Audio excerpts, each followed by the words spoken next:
যে কোনো গাছে প্রচুর পরিমাণে ফুল আসতে এই লিকুইডটা তৈরি করে নিই। লিকুইডটা তৈরি করার জন্য আমি জারটার মধ্যে ১ লিটার জল রেখেছি আর এখানে বিচে কলা দেখাচ্ছি। আমি বিচে কলা দেখাবার কারণ হচ্ছে অনেক সময় আমাদের এরকম আশেপাশে বিচে কলা পড়ে থাকে কিন্তু সেগুলো আমরা কাজে লাগাই না। তাই এই বিচে কলা দিয়েও কিন্তু খুব সুন্দর এটা কাজ হবে। তাই আমি এখানে ২০০ গ্রাম মতো এই বিচে কলা দিয়ে দিলাম। আপনারা এর বদলে কিন্তু পাকা কলার চোকলাও দিতে পারেন বা এমন কলা থাকে কাঁচা কলাও দিতে পারেন যেগুলো আমরা খেতে পারি না সেই সমস্ত কলা দিয়ে এগুলো তৈরি করতে পারেন। তাই আমি এখানে ২০০ গ্রাম দিয়ে দিলাম বিচে কলা। দেবার পর আমি এখানে ১ লিটার জল দিয়েছি আপনাদের আগে দেখিয়েছি। এখন যেটা এখানে দেবো সেটা হলো ১ লিটার ছাঁচ। আমি এখানে ১ লিটার জল দিয়েছি, ১ লিটার ছাঁচ দিয়ে দিচ্ছি। এটা দিয়ে দেবেন। এইটা দেবার পর আমাকে আর যেটা জিনিসটা দিতে হবে সেটা হলো গুড়। আমি এখানে একটু গুড় দেবো। গুড়টা আমি ২০ গ্রাম দিচ্ছি। ২০০ গ্রাম আমি কলা নিয়েছি, ২০ গ্রাম গুড় দিচ্ছি আর ২ লিটার আমি ছাঁচ আর জল মিলিয়ে এখানে দিয়ে দিলাম। দিয়ে এটা ঢাকা দিয়ে ছাওয়াদার জায়গায় আমি রেখে দেবো ১০ দিন মতো। ১০ দিন পর থেকেই এখান থেকে আমি ঢেলে গাছে দিতে পারবো। আপনাদের আগেই বললাম সমস্ত গাছে ফুল হবে, শুধু ফুল গাছ না, ফলের গাছেও আপনারা দিতে পারেন। অনেক গাছে ফুল আসে, ফল ঝরে যায়, সেই গাছেও আপনারা দিতে পারেন।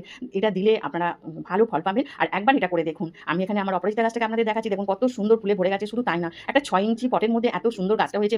এক একটা পটে আপনারা হাফ কাপ করে দিতে পারবেন। একটু কম বেশি হয়ে গেলে